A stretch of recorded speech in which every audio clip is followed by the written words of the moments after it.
J'aime ta présence, toi mon bien-aimé.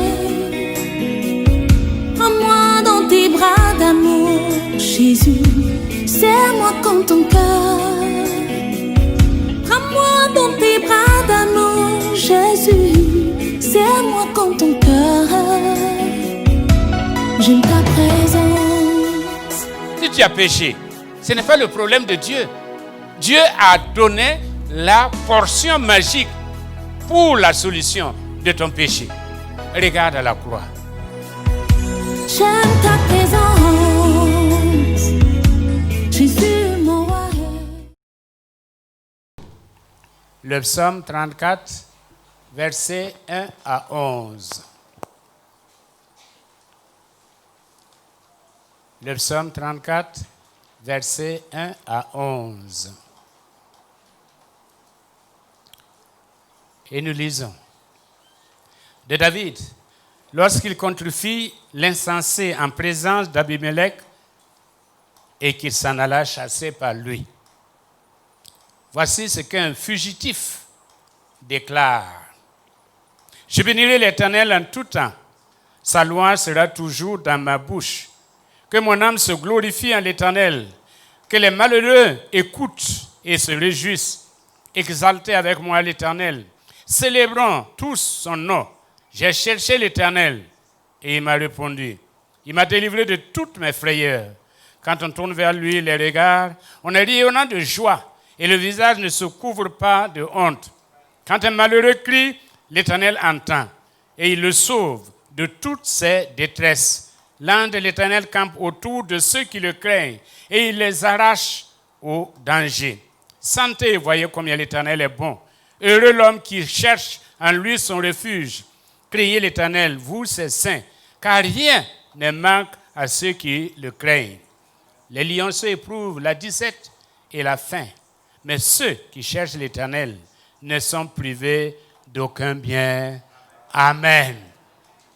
Seigneur, bénis ton peuple à l'écoute de ta parole. Merci Père. Esprit de Dieu, prends contrôle de cette assemblée. Prends contrôle de celui qui est là, celui que tu as choisi pour transmettre ta pensée. Merci Père. Au nom de Jésus-Christ, Amen. David, donc, il a été chassé. Connaissant l'histoire, il a joué au fou et malheureusement, ça n'a pas payé et il a été chassé. Et voilà que David, chassé, voilà ce qu'il retient comme leçon. Au lieu d'aller se plaindre, au lieu d'aller s'asseoir quelque part, eh bien, jouer au malheureux, voici ce qu'il proclame. Je bénirai l'Éternel en tout temps. Je bénirai l'Éternel en tout temps. Sa louange sera toujours dans ma bouche. Alléluia. Alléluia. Que nous puissions dire, je bénirai l'Éternel en tout temps. Quelle que soit la situation, quelle que soit l'épreuve, quel que soit le temps, quel que soit le lieu, il y a occasion de rendre toujours gloire à l'Éternel. Il y a occasion de bénir. Il n'y a pas occasion de gémir. Il y a occasion de bénir. Alléluia. Il sait de quoi il parle. Parce qu'il a connu son Dieu. Il a connu son Dieu. Et il sait que ce Dieu-là, vient de le délivrer d'une mort certaine. En tout cas, au moins de la diffamation, de la honte. Dieu vient de le délivrer. Et il sait que ce Dieu-là, qu'il a délivré, va l'accompagner tous les jours. Alléluia.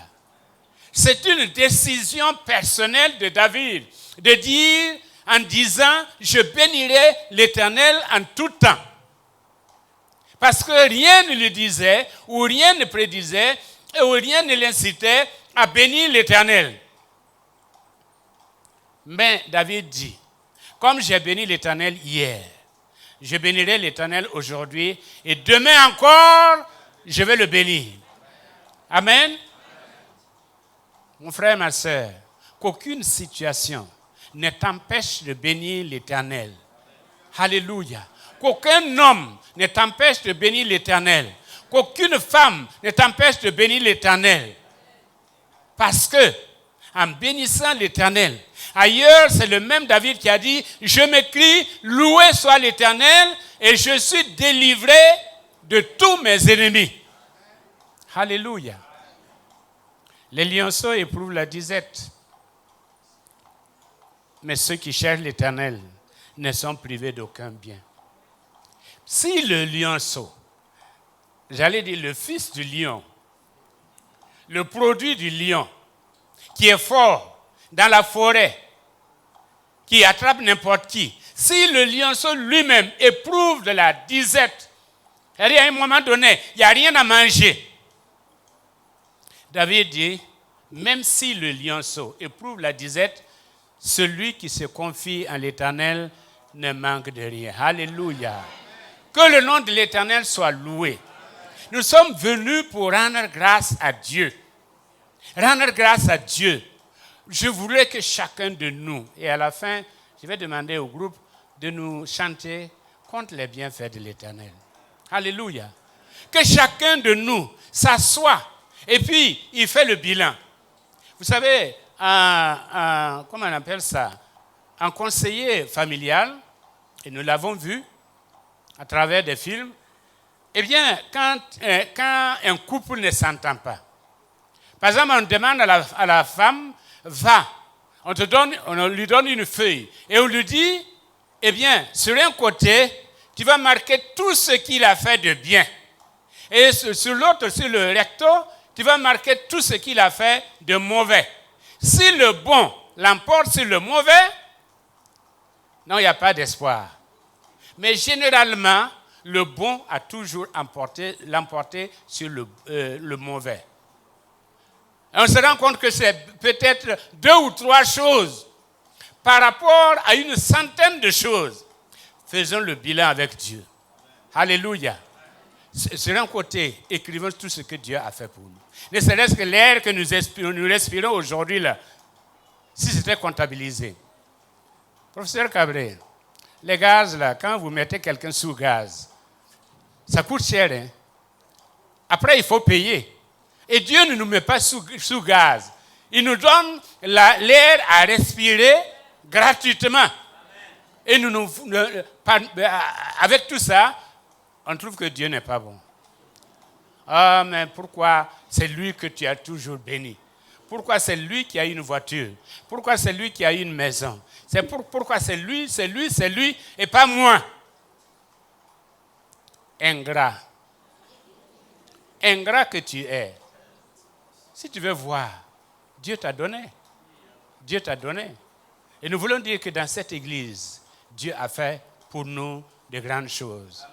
L'Éternel a fait pour nous de grandes choses. Et nous sommes dans la joie. Et nous venons pour le remercier. Exaltez avec moi l'Éternel. Célébrons son nom. J'ai cherché l'Éternel. Et il m'a répondu. Il m'a délivré de toutes mes frayeurs. Alléluia. Il m'a délivré de toutes mes frayeurs. Combien d'entre nous ont échappé à des accidents? Combien? Ils sont nombreux. Qui ont échappé à des accidents. Eh bien, et quand nous sommes sortis, on se posait la question, comment est-ce que j'ai pu échapper? C'est l'ange de l'Éternel qui campe autour de ceux que Dieu aime pour les arracher du danger. Et des fois, l'ange de l'Éternel, eh bien, il se place entre nous et le véhicule qui doit nous rencontrer, ou la mobilette qui doit nous ramasser. Et ils disent, arrête. Alléluia. Oui, dévie. Est-ce que ce n'est pas assez pour rendre grâce à Dieu? C'est assez pour rendre grâce à Dieu. C'est quand nous manquons vraiment d'apprécier tout ce que Dieu fait pour nous, jour après jour, que nous devenons un peu amers. On dit que dans la vallée, si tu apprends, tu deviens meilleur. Mais dans la vallée, si tu n'apprends rien, tu deviens amer. Soit tu es meilleur ou tu es amer. Je voudrais pas être long. Je voudrais simplement dire que il y a 3 sources de bénédiction. 3 sources de bénédiction. La première source, c'est la providence de Dieu lui-même. La providence de Dieu. L'Éternel est mon berger, je ne manquerai de rien. Il y a la protection, il y a la provision pour nous, jour après jour. La providence de Dieu qui a conduit, par exemple, la reine Esther jusqu'à la conclusion. Ça, c'est la providence normale de Dieu. Et puis, il y a la providence accidentelle de Dieu.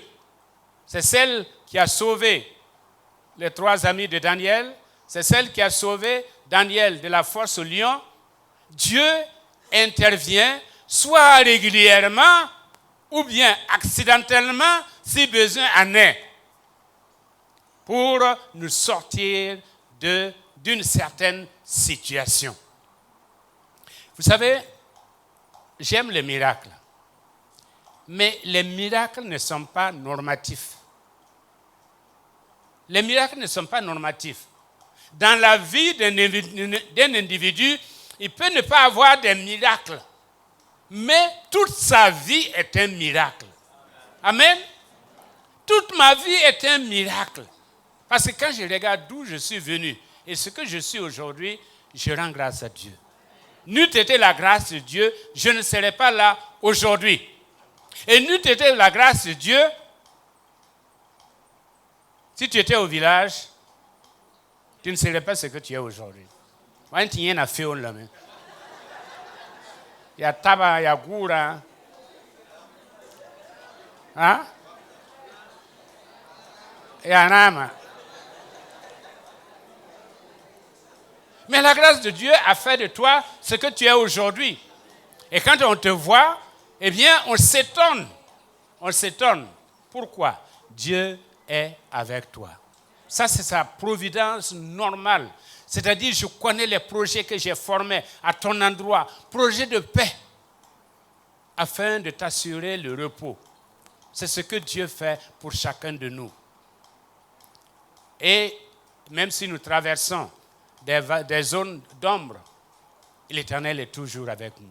Même si je traverse la vallée de l'ombre de la mort, l'Éternel est avec moi. Parce qu'il a des projets. Des fois, nous pensons que Dieu nous a oubliés. Pourquoi dis-tu Israël? Ma destinée passe devant. Dieu m'a oublié. Ne sais-tu pas, les jeunes gens se fatiguent. Mais celui qui se confie à l'Éternel, il renouvelle ses forces. Alléluia. C'est pourquoi le pasteur Manon a renouvelé ses forces. Dieu a renouvelé ses forces. Et malgré toutes les situations qu'il a vécues, il est là, présent. Amen. Et il n'est pas le seul. Nous nous associons à lui. Que le nom de l'Éternel soit béni. Que le nom de l'Éternel soit magnifié. Dieu veille sur chacun de nous. Dieu veille sur nous. Parce que Jésus a dit, je suis avec vous tous les jours. Et c'est 365 fois que cela a été répété. Donc tous les jours, il est avec nous. Depuis notre sortie jusqu'à notre rentrée, l'Éternel veille. Et c'est pourquoi le même David disait, je me couche, je m'endors et je me réveille parce que l'Éternel est avec moi. Alléluia. C'est le méchant qui ne trouve pas le sommeil. C'est le méchant qui est obligé de tourner à gauche, à droite, parce qu'il n'a pas de secours. Mais nous avons le secours. La deuxième chose, c'est que Dieu intervient dans notre vie à cause de la prière des autres et à cause des actes que nous avons posés. Des actes que nous avons posés. Par exemple, avec Dorcas, quand Pierre est allé, on a dit, vraiment nous te demandons, vois ce qu'elle a fait. Vois ce qu'elle a fait.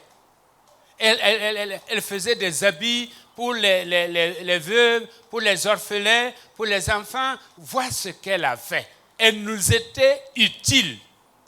Donc, à cause de cela, fais quelque chose. Amen. Que tes œuvres parlent pour toi. Que tes œuvres amènent des gens à dire à Dieu, Quelqu'un d'autre, mais pas lui. Quelqu'un d'autre, mais pas lui. Pierre était en prison. Et en prison, j'ai trouvé l'attitude de Pierre, enfin, un peu bizarre. Il dormait entre deux soldats. Alors qu'il était gardé par à peu près 16, ou bien c'est 16 soldats. En tout cas, il dormait entre deux soldats. Je ne sais pas dans quelle position, mais il dormait. Et puis, l'église était en train de prier pour lui. Et parce que l'église était en train de prier pour lui, bien qu'il ne croyait pas, il priait mais il ne croyait pas, mais au moins Dieu a comptabilisé les prières. Parce que l'église était en train de prier pour lui, un ange est venu. Et quand l'ange est venu, toutes les chaînes sont tombées. Toutes les portes se sont ouvertes. La grande porte qui était bien hermétiquement fermée et en fer, cette porte-là s'est ouverte d'elle-même. Alléluia. Amen. Comment ne pas rendre grâce à Dieu? Comment ne pas rendre grâce à Dieu? Il a ouvert des portes pour toi. Des portes qui étaient hermétiquement fermées. Parce que tes parents ont prié pour toi. Parce que tes amis ont prié pour toi. Parce que l'église a prié pour toi. Et là où tu devais échouer, tu n'as pas échoué. Alléluia. Parce qu'il est le Dieu de la victoire. Et il a agi. Parce que des gens ont prié pour toi. Que le Seigneur te donne des gens qui prient pour toi. Des gens qui prient pour toi. En tout cas, nous, serviteurs de Dieu, nous savons que nous sommes en vie à cause de la prière des uns et des autres. Sinon, on serait cadavrés maintenant. Mais il y a des gens qui prient. Que des gens prient pour toi. Mais parce que toi aussi, eh bien, par ton attitude, par ta raison d'être, tu as secouru des gens. Tu as laissé un témoignage. Tu as laissé des traces. Tu n'as pas laissé de cicatrices. Et quand tu laisses des traces, les gens ne t'oublient pas. Ils ne t'oublient pas devant le Seigneur. Que le Seigneur nous donne des gens qui vont jour et nuit prier pour toi. Mais toi aussi, prie pour d'autres. C'est pourquoi la Bible dit, prions les uns pour les autres. Ce sont des prières conservatrices. C'est-à-dire que c'est un tas de prières. Et au besoin, Dieu puise là pour venir t'assister. Troisièmement, c'est ta requête à toi. Parce que en anglais, on dit ask. Ça veut dire demander, chercher et frapper. Tu as demandé. Comme Josué. Josué a dit, Seigneur, arrête le soleil. Parce que j'ai une mission à accomplir. Il y a quelque chose d'urgent. Arrête le soleil. Et le soleil s'est arrêté. Parce que tu as de l'autorité. Tu ne crois pas à ton autorité, mais tu as de l'autorité. Commande et la chose va arriver. Dis et crois et la chose se produira. Tu demandes au Seigneur de faire un miracle. Combien de personnes ici ont prié pour des malades? Vous n'êtes pas pasteur, mais vous avez prié pour des malades. Et le Seigneur est intervenu. Il a guéri le malade. N'est-ce pas? Parce que vous êtes détenteur d'une certaine autorité. Voici les miracles qui accompagneront tous ceux qui auront cru en mon nom. En mon nom. Ils prieront pour les malades et les malades seront guéris. Ce que tu demandes là, parce qu'il est dit, demandez, demandez et vous sera accordé. Cherchez et vous trouverez. Frappez et on vous ouvrira la porte. Insistez et vous verrez Dieu au rendez-vous. Quand tu demandes, il faut demander avec foi. Il ne faut pas demander en se disant, bon, peut-être que Dieu va agir. Comme les deux sœurs suisses, elles derrière leur maison, il y avait une montagne. Et puis, cette montagne-là gênait leur vue. Donc, avant de se coucher, elles ont décidé de demander à Dieu, puisqu'il est dit que si tu dis à cette montagne de se déplacer, elle va se déplacer. Elles ont demandé à Dieu de déplacer la montagne. Et puis, au petit matin, alors, la grande sœur a dit à la petite sœur, va voir si la montagne est là. Et la petite sœur qui dit, non, non, c'est toi qui as prié, va voir. Finalement, la montagne était toujours là. Parce que d'abord, on a demandé pour des raisons inutiles. Hein, qu'est-ce que la montagne derrière, ça vous gêne quoi? Et puis, deuxièmement, on n'a pas demandé avec foi. On n'a pas demandé avec foi. Si nous demandons avec foi, si nous demandons avec insistance, le Seigneur qui l'a fait pour David, le fera pour vous. Le Seigneur qui a été avec David sera avec vous. Le Seigneur qui a accompagné David va vous accompagner. Le Seigneur qui a permis à David de triompher de Goliath vous permettra de triompher de tous vos Goliaths. Alléluia. Parce qu'il est le même hier, aujourd'hui et éternellement. Il n'y a pas d'ombre de variation en Dieu. Comme quelqu'un a dit, quand il y a un écart entre nous et Dieu, qui a bougé? C'est certainement nous qui avons bougé. Dieu, il est le même. C'est pourquoi ce matin, vraiment, pour vous dire la vérité vraie, j'avais préparé autre chose. Mais quand je suis arrivé et que j'ai vu l'atmosphère, le Saint-Esprit m'a conduit à ce que nous puissions ensemble compter les bienfaits de Dieu. Compter les bienfaits de Dieu. Et nous allons apprécier tout ce que Dieu a fait pour nous. Et quand vous allez donner votre action de grâce, eh bien, c'est ce que vous auriez dû préparer à la maison pour les uns et les autres. C'est bien. Les gens vont manger, après ils vont vous insulter. Ils vont vous insulter. Mais ce que nous allons donner aujourd'hui là, c'est pour encore investir dans l'œuvre de Dieu. J'ai une voisine, son mari est à New York. Et dans la semaine, elle m'a dit, mon mari vous a suivi sur CVK. À New York. Mon mari vous a suivi sur CVK. Et il m'a dit de vous dire. Et elle-même, elle m'a dit, moi je vous ai suivi. Et j'ai retenu les 3 tests. Est-ce utile? Est-ce bien? Est-ce vrai? Elle m'a récité ça comme ça. Moi, je n'en revenais pas. Elle m'a dit, ça sera une leçon de vie pour moi. J'ai dit, bon, ici, nous répétons, mais il y en a qui ne retiennent rien. Au moins, ça a servi à quelqu'un, quelque part. Vous allez réinvestir dans CVK LVD. Si vous avez apprécié toute l'année, et j'allais dire pendant cette maladie, eh bien, le Seigneur vous a gardé, le Seigneur vous a protégé, et vous voulez dire, Seigneur, merci. Merci. Je vais reverser ça dans l'œuvre qui sera utile. Je vais bénir l'œuvre. Je vais bénir l'Éternel en bénissant son œuvre. L'Éternel vous sera redevable. Amen. Parce qu'on ne peut jamais battre Dieu. Si vous le faites, eh bien, si ça ne marche pas, venez me voir.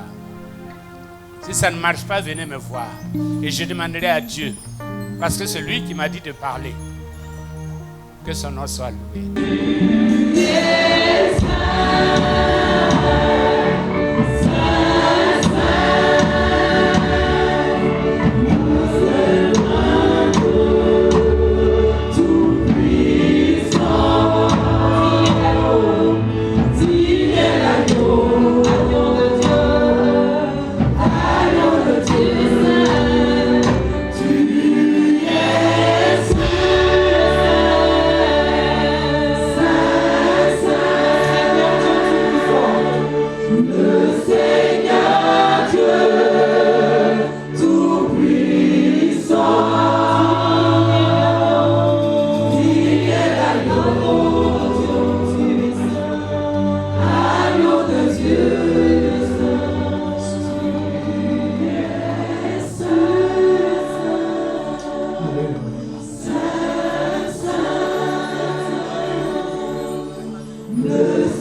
Jésus